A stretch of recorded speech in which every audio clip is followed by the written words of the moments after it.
Good morning, ma'am. Good morning, classmate. Today we're going to discuss the program and rehabilitation in Bucor.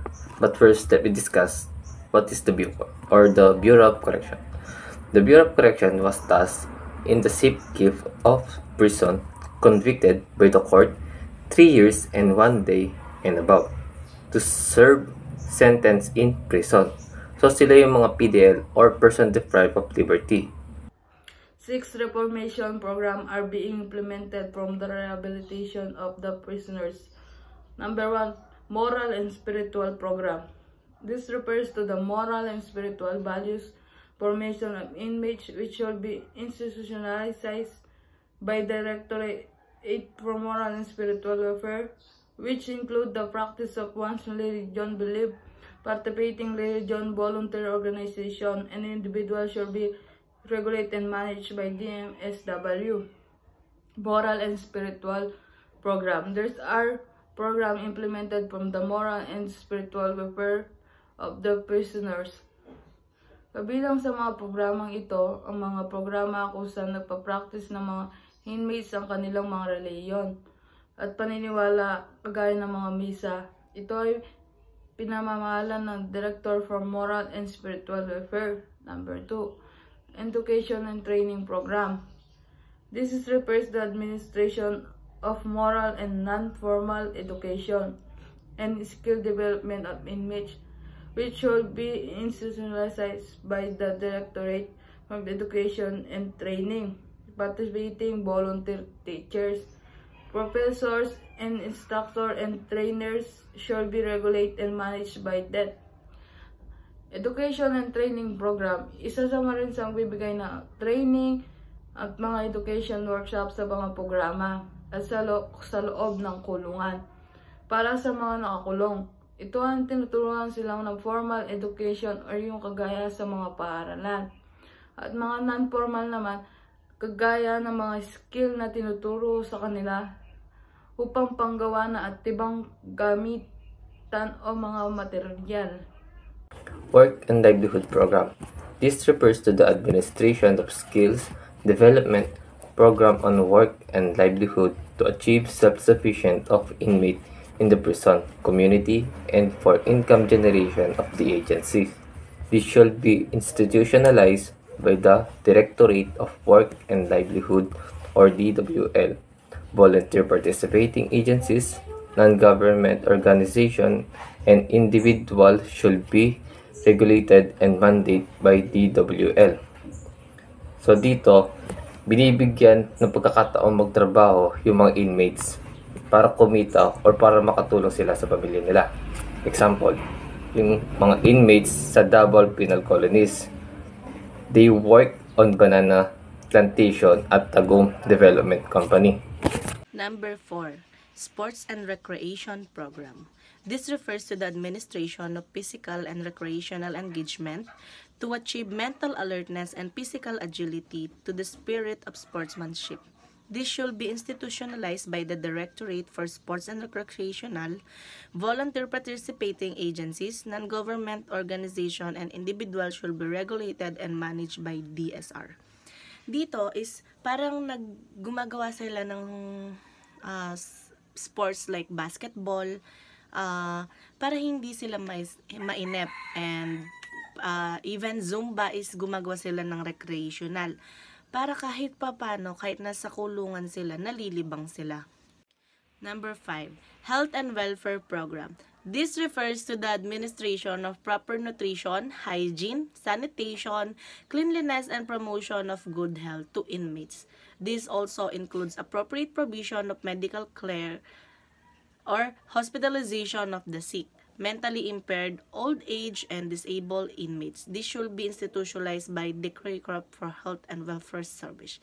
Volunteer participating agencies, non-government organization, and individuals should be regulated and managed by DHW. Dito naman is parang gumagawa ng isang program yung mga sa hospital, like nagbibigay sila ng mga libreng toothbrush, shampoo, mga tuwalya, ganyan. At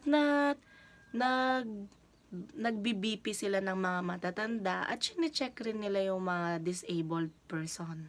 Para kahit pa paano is nache-check nila kung okay lang ba sila or may sakit na sila. At tinitignan din nila yung kalinisan ng isang mga inmates. Number 6, Behavior Modification Program. This refers to the administration of programs for character formation of an inmate necessary for effective interpersonal relationship in the prison community.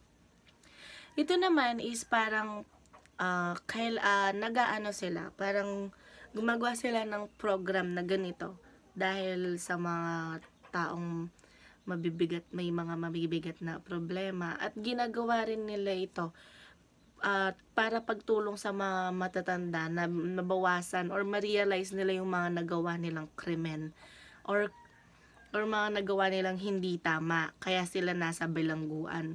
Hindi rin to ginagawa para sa mga matatanda lang, pati na rin sa mga bata para mag-improve sila at mabawasan nila yung mga ginagawa nilang mali at ma-realize nila yun. What is dormitory in Bucor? Dormitory, yun yung mga kanilang kulungan, selda ng mga prisoner para meron silang tulugan at maging safety sila. Administrational building, yun yung mga nag-check sa mga kagamitan, kunwari mga wiring, tiles, mga gamit sa building na sila yung parang nagme-maintenance para ito yung magamit ng ating mga prisoner at mga detainee at maging maayos at ang pang-araw-araw nilang gawain.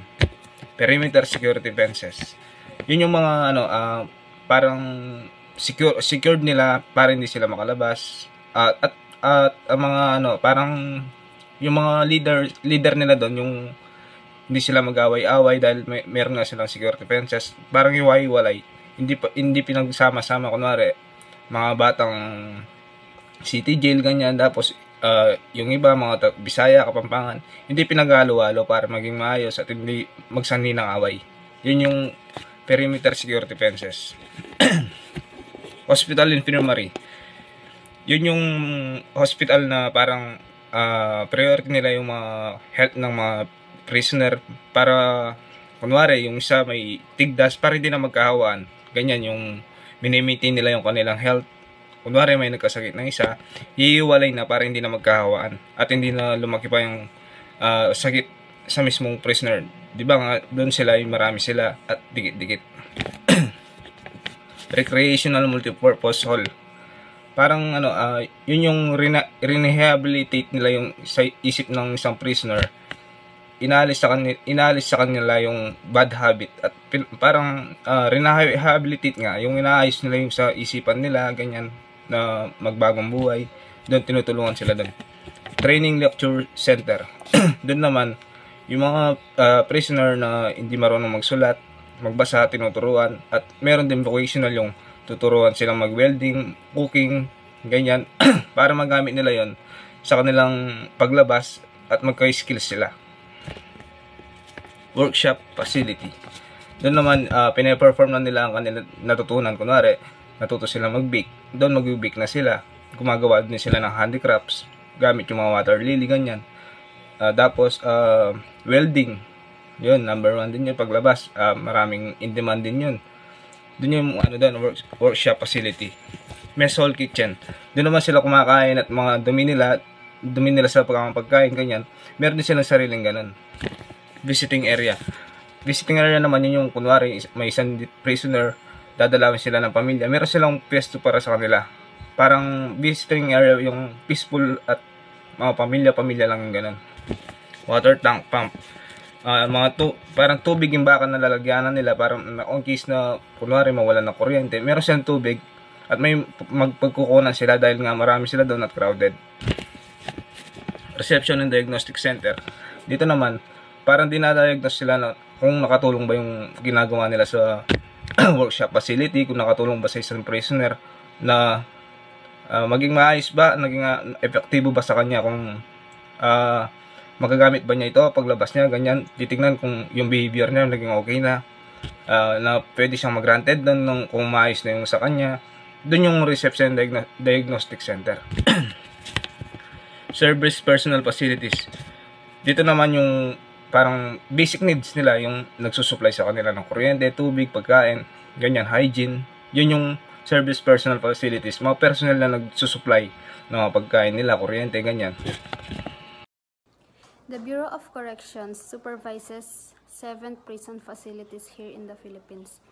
Ito yung mga prisons under Bucor: New Bilibid Prison, San Ramon Prison and Penal Farm, Iwahig Prison and Penal Farm, Davao Prison and Penal Farm, Correctional Institution for Women, Sablayan Penal Colony at Leyte Regional Prison. New Bilibid Prison in Muntinlupa, Metro Manila is the main insular prison designed to the house of the prison population of the Philippines. San Ramon Prison and Penal Farm was established for the confinement of the Muslims and the political offenders, and its location is in Zamboanga City. Iwahig Prison and Penal Farm, or Prison Without Wall, and it is located in Puerto Princesa, Palawan. Davao Prison and Penal Farm, formerly the Davao Penal Colony or the DAPECOL, located in Panabo, Davao. Correctional Institution for Women is a women's prison located in Mandaluyong, Metro Manila. Sablayan Penal Colony, originally called Campo Prison, the Supply-in Prison and Penal Farm in Occidental Mindoro. And lastly, Leyte Regional Prison is located in Abuyog, Leyte.